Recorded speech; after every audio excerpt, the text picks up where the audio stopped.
Ce lundi matin, dans la capitale guinéenne, c'est l'incompréhension qui règne autour de l'élection du maire de Matoto. Cet habitant est venu chercher des réponses dans les journaux.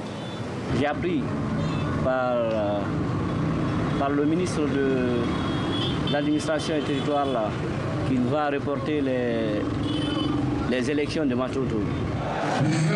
Samedi, dans la mairie de Matoto, le décompte des bulletins avait bien offert la victoire à l'opposant de l'UFDG avec 23 voix sur les 45 que compte le conseil municipal.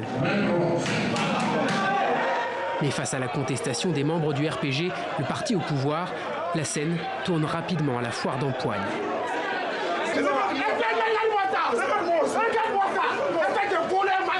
Dans la soirée, le ministre de l'administration du territoire, Bouré Makondé, apparaît alors à la télévision nationale pour annoncer l'invalidation du scrutin, une décision que conteste l'UFDG.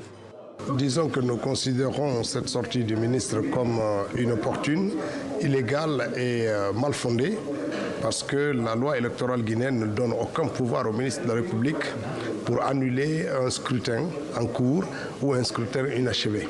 Une position visiblement confortée par la lecture du code électoral guinéen. Seul le juge du tribunal de première instance peut invalider un résultat d'une élection communale dans notre pays, conformément à l'article 114 de la loi 039 du code électoral révisé de 2017. Donc la polémique par rapport justement à la sortie du ministre de l'administration, c'est une question qui, du point de vue légal, ne relève pas de sa compétence. De l'avis des analystes, ces élections communales marquent finalement un revers cinglant pour le parti présidentiel. Si l'on exclut par exemple celle de Matoto, dont le sort reste incertain, le RPG a désormais perdu 4 des 5 communes de la capitale.